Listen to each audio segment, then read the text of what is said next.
Hello everyone. तो चलिए आज का ट्रेड स्टार्ट करते हैं। और जैसा कि मैं 2-3 दिनों से सेम गलती कर रहा हूँ कि वीडियो तो स्टार्ट करता हूँ मगर वॉइस के लिए माइक ओपन नहीं करता हूँ, माइक म्यूट ही रह जाता है। तो फिर मैंने वीडियो के लास्ट में आपको समझाने की कोशिश की है। यहाँ पर मैं जितना समझा पाया मैंने समझाने की कोशिश की है। यहाँ पर मैंने पहली चीज़ तो है ये है कि कॉल साइड की पोजीशन क्यों बनाई।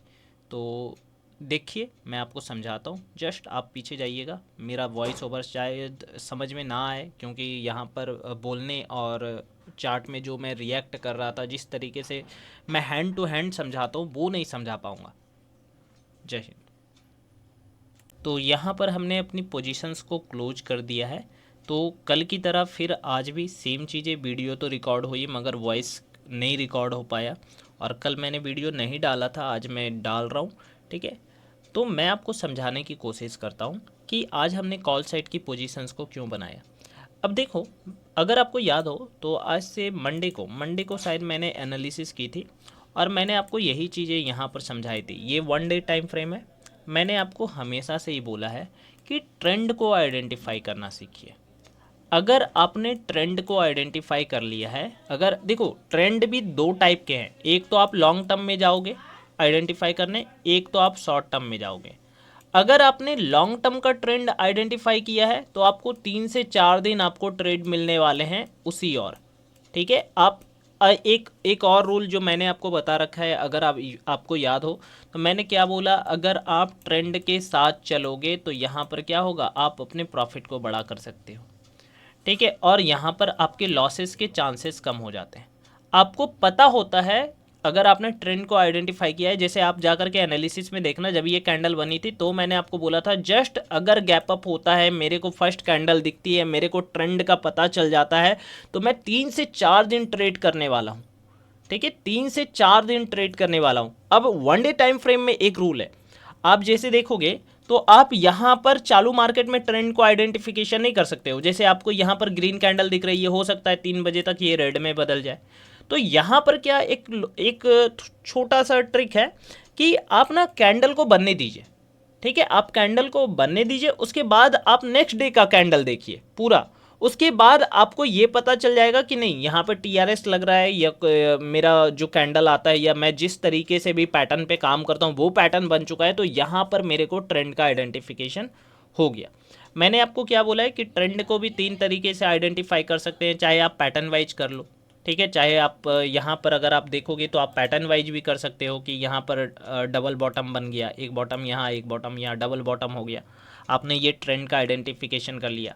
चाहे आप कैंडल्स के जरिए कर लो, जैसा कि मैंने किया था इस वाले कैंडल को देख करके कि नहीं कैंडल, मैंने यहाँ पर कैंडल्स को देख करके किस तरीके से किया था। मैंने क्या बोला था कि अगर मार्केट को ऊपर चलना है तो इस वाले बिग के नीचे से जाएगा।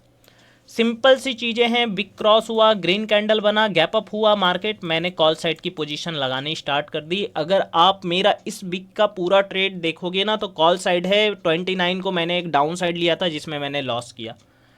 तो ट्रेंड को आइडेंटिफाई करना इतना ज़्यादा इंपॉर्टेंट है।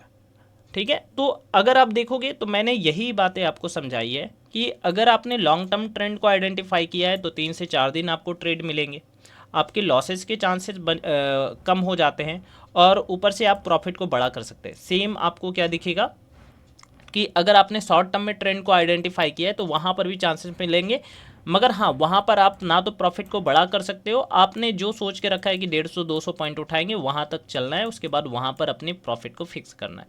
सिंपल सी चीज़ है। अगर आपको ट्रेंड का पता है, अब देखो चाहे वो प्राइज एक्शन हो चाहे वो कुछ भी हो, अगर आपको याद हो तो मैं सेम चीज़ें बोल रहा था इससे पहले का जो ट्रेड गया था। ठीक है। 30 जनवरी का, तब भी मैं जब इस वाले चार्ट को एनालिसिस कर रहा था तब मैंने आपसे बोला था कि अगर मेरे को सेलिंग करना होगा ना तो मैं 49,000 के नीचे करने वाला हूँ। ये बात मैंने आपसे बोली थी। ठीक है। इसके ऊपर बाइंग बाइंग। ठीक है।